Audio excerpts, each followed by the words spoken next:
My husband and I fought like crazy due to our poor financial situation and the fact that he was always home late. I decided to follow him one day and was shocked when I saw him going into his brother's house, but he was greeted by a woman. "We can't keep going like this. I thought you earned much more. Where is our money going every month?"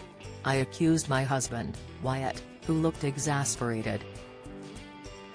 I knew it wasn't fair to blame him for our financial situation. I was not helping things either. But I didn't understand what was happening. He rubbed his forehead and looked at the floor. "I don't know what to tell you. Things are more expensive right now. I'm doing my best." "I am," he said, his voice sad. "I'm sorry. I know. It's just. I don't understand how we used to make it fine to the end of the month, but we can't now." I apologized. But something in my gut told me that Wyatt was not being entirely truthful. Yes, times were tough, and I was no longer working, but we should have a little left over to save. At least $50. But nothing was going into our savings accounts. I was worried about the future. I quit my part-time job a few months ago because I had a chronic health condition that only worsened with stress and anxiety, so I quit. Wyatt was the sole provider, but as the person in charge of paying bills, I knew things were bad now. They weren't a few months ago, and we hadn't changed our spending habits.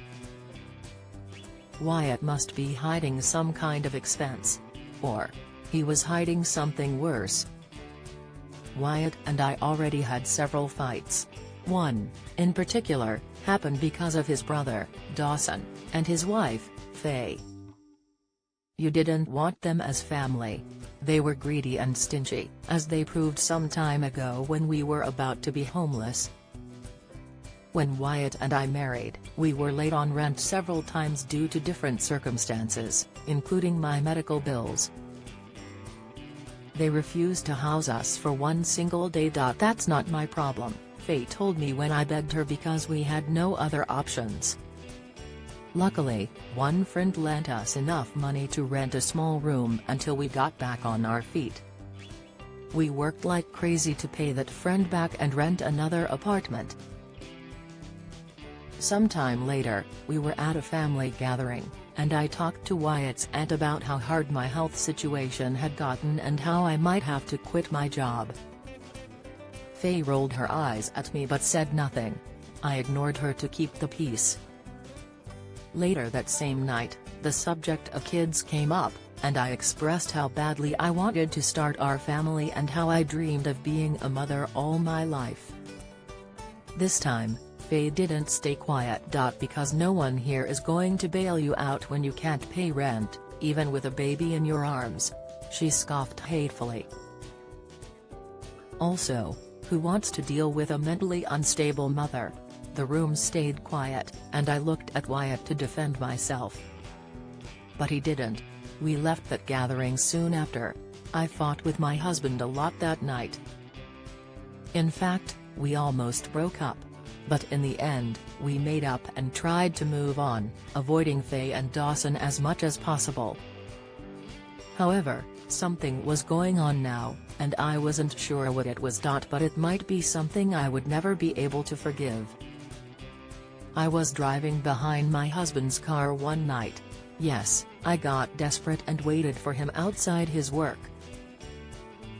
He told me he was coming home late, but I saw him leaving at 5 p.m. The drive was excruciating. A million scenarios ran through my head. Where is he going? What is he doing? Is he cheating? God, could I ever forgive cheating? However, Wyatt turned to a familiar street, and I saw him park on his brother's driveway. Why is he here? We agreed to avoid them. What was happening?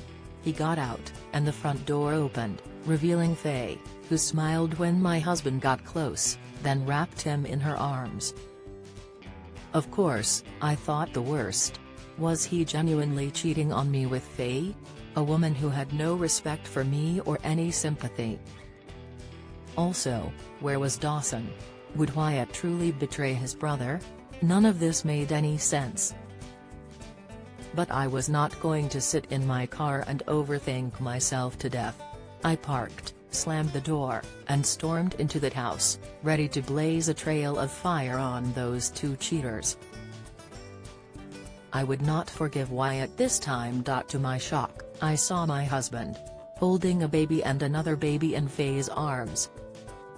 What? Faye and Dawson didn't have kids, as far as I knew.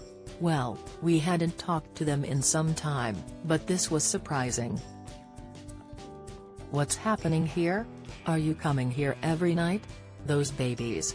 Are they yours, Wyatt? I asked, my voice quieter than I wanted.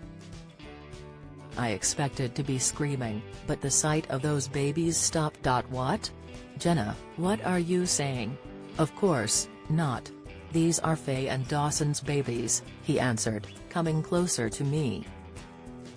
I haven't. Until recently. Well, a few months. But I can explain. It's just I didn't know how to tell you, he began, but Faye got closer. I think I should explain, Wyatt, she started and looked at me with the most sincere expression. I didn't recognize her at all, although she was the same sister-in-law who had always spoken to me like I was trash. I had these babies a while ago, and Wyatt has been helping with money and spending time with them. Money? Why do you need money? You and Dawson always did so well, I said, and Faye looked about to cry. We did. I thought we did, and I was horrible about it. I was snobby with everyone. I'm so sorry for everything hurtful I said to you. The truth is that Dawson was doing something bad at work, she replied, and the truth came out. He's currently in jail. But that's not even the worst part. He was cheating on me with his secretary, who provided evidence to prove he was doing something shady. Son kicks out his father because he refuses to pay rent to stay in his house. New father kicks wife with newborn twins onto the streets. Years later he begs her for help. My husband pretended to rent our house while he actually owned it. Karma didn't let it slide. They gave me more details about the situation. It seemed that Dawson owed a lot of money, and all their accounts were seized.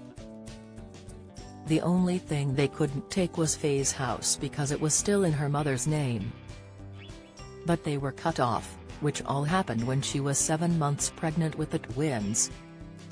That means I blamed my husband for our sad finances, and he was actually feeding 2 babies. I had no idea what to do at that moment. What would you do? Would you forgive Faye? Would you forgive my husband for keeping this secret? Should I take the higher road? Tell us what you think, and share this story with your friends. It might inspire them and brighten their day.